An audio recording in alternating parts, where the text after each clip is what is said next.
Pesawat Jeju Air yang membawa 181 penumpang dan awak pesawat mengalami kecelakaan saat melakukan pendaratan di Bandara Internasional Muan, Korea Selatan. Apakah ada jiwa? Bagaimana kronologinya? Kali ini aku akan bahas tentang kecelakaan pesawat Jeju Air yang baru banget aja terjadi.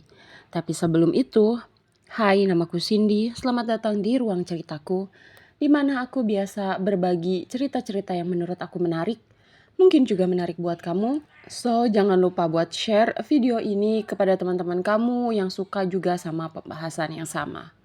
Kalau udah, mari kita mulai pembahasannya.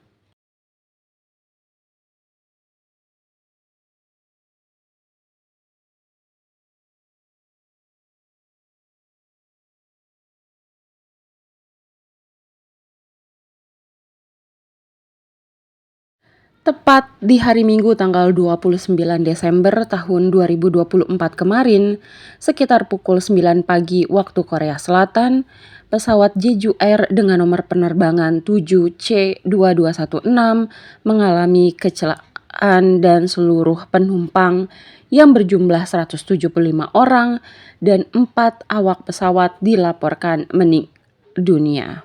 Pesawat ini sendiri baru aja kembali nih dari penerbangan dari Bangkok, Thailand. Namun dari semua penumpang pesawat dan awak pesawat ternyata ada 2 pramugari yang berhasil diselamatkan dan kini sedang menjalani perawatan di rumah sakit. Dan ternyata kedua pramugari ini duduk di bagian paling belakangnya pesawat. Sejauh ini jumlah korban tewas dalam kecelakaan pesawat Jeju Air di Bandara Internasional Muan, Korea Selatan ini mencapai 179 orang. Sebanyak 140 jenazah dari 179 orang yang dalam kecelakaan pesawat Jeju Air ini telah teridentifikasi. Nah, Kementerian Pertahanan Korea Selatan menyebutkan bahwa sebanyak 165 jenazah telah dipindahkan ke kamar sementara. Nah, petugas akan menghubungi keluarga korban setelah jenazah selesai diotopsi. Dan dari keseluruhan nggak ada satupun ternyata WNI atau warga negara lain selain warga negara Korea Selatan. Menurut media setempat ada seorang penumpang yang ada dalam penerbangan ini sempat ngirim pesan teks kepada kerabatnya dan mengatakan kalau ada seekor burung yang tersangkut di sayap pesawat. Dan pesawat itu nggak bisa mendarat. Nah, kerabat tersebut mengatakan dia tuh nggak bisa lagi menghubungi kerabatnya yang ada dalam penerbangan tersebut. Dan tentu aja ini bikin kerabatnya ini was-was dan ngerasa khawatir banget sama keadaan kerabatnya yang ada dalam pesawat tersebut. Insiden kecelakaan pesawat Jeju Air ini menjadi pesawat paling mematikan di Korea Selatan. Dan bagaimana sih insiden ini bisa terjadi? Nah, insiden ini terjadi ketika pesawat Jeju Air yang membawa 175 penumpang dan 6 awak pesawat tadi harusnya kan mendarat di Bandara Internasional Muan setelah dia tuh melakukan penerbangan dari Bangkok, Thailand ya. Aku kasih tahu ke kalian kalau ternyata Muan ini jaraknya tuh sekitar 288 km dari selatan ibu kotanya Korea Selatan, Seoul. Nah, katanya pesawat tersebut tuh keluar dari landasan pacu dan dinding Bandara Internasional Muan yang tadi aku bilang letaknya ini di bagian barat daya Korea Selatan. Dan dari rekaman video yang beredar di sosial media nunjukin kalau pesawat tersebut tergelincir keluar dari landasan pacu dan menabrak dinding sebelum sejumlah bagian pesawatnya itu terbakar. Dan terlihat juga asap hitam mengepul dari bagian bawah pesawat saat keluar dari landasan pacu tersebut. Dan menurut Ju Jongwan Direktur Kebijakan Penerbangan di Kementerian Pertahanan, Infrastruktur dan Transportasi, pilot ini mencoba mendarat tanpa menurunkan roda pendaratan. Hingga pesawat ini melampaui landasan pacu, menabrak pagar perimeter dan akhirnya terbakar. Nah, usai menabrak pagar dalam video itu sempat terlihat ledakan dan kobaran api yang besar dari pesawat tersebut. Dan sebelum itu Ju Jongwon juga sempat nyinggung adanya serangan burung sebelum pesawat Jeju Air 7C2216 ini mendarat hingga terjadi kecelakaan. Nah, kalau tadi aku kasih tahu ke kalian ya tentang kronologi dari luar pesawat, sekarang aku bakal ceritain kronologi berdasarkan laporan otoritas. Pukul 8.57 waktu setempat, pengawas lalu lintas udara memperingatkan nih pilot Jeju Air 2216 ini tentang resiko tabrakan dengan burung yang terdeteksi di jalur pendaratan. Nah, pukul 8.58 pilot mengumumkan Mayday gitu, menandakan adanya kondisi darurat. Nah, pesawat mulai menurun untuk mencoba pendaratan darurat. Pukul 9, pesawat mendekati landasan pacu 1 di Bandara Muan untuk pendaratan.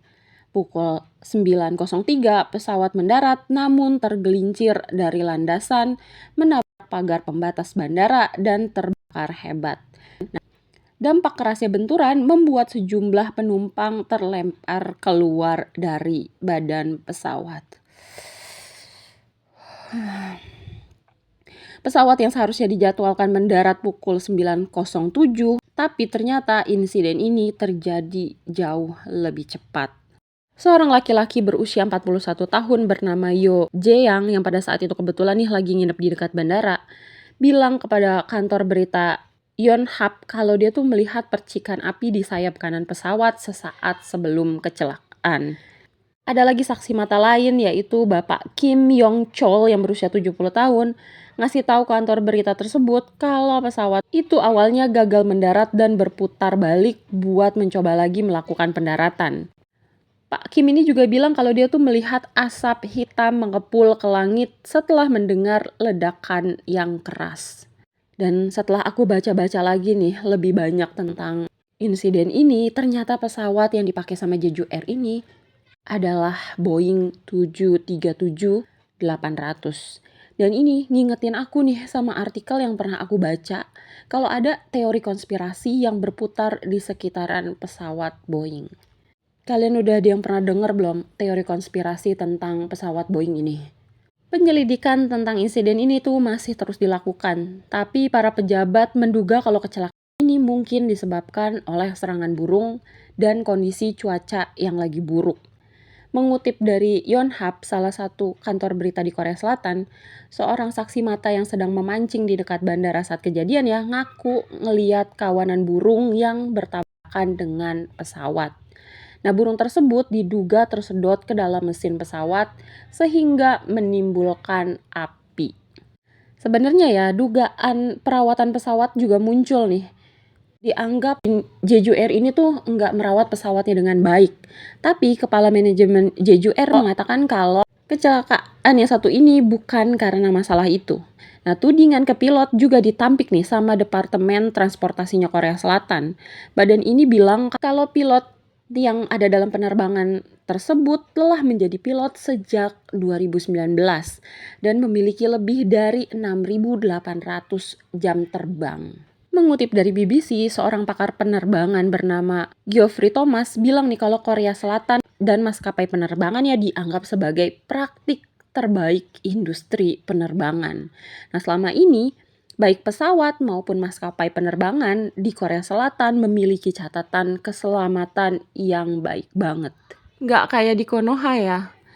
Di Korea Selatan, CEO-nya Jeju Air ini ngerasa perlu banget minta maaf atas insiden yang terjadi. CEO Jeju Air ini menyampaikan duka cita, meminta maaf, dan berjanji nih bakal menyelesaikan masalah kecelakaan ini dengan cepat sambil membungkuk sebagai tanda hormat mereka kepada rakyat Korea dan khususnya keluarga korban. Pada konferensi pers di Gimpo, Kim Ebe juga menyampaikan permintaan maaf dan bela sungkawa yang tulus kepada mereka yang telah kehilangannya dalam kecelakaan tersebut dan keluarga mereka. Kim juga janji di hadapan keluarga korban untuk segera menyelesaikan situasi ini. Emang sih nyawa yang hilang itu nggak bakalan balik, tapi paling enggak bentuk tanggung jawab mereka nih terhadap kecelakaan ini bikin keluarga korban kemungkinan bisa lebih tenang. Dan Presiden sementara Korea Selatan Choi Sang-muk mengumumkan masa berkabung nasional, dan masa berkabung nasional itu dilakukan selama 7 hari. Dilansir dari kantor berita Yonhap, pada hari Minggu tanggal 29 Desember tahun 2024, pengumuman itu disampaikan dalam rapat darurat yang dilakukan beberapa jam setelah pesawat yang mengangkut 181 orang itu mendarat darurat dan meledak di Muan. Aku juga menghaturkan bela sungkawa aku yang sedalam-dalamnya nih ya atas insiden pesawat Jeju Air ini.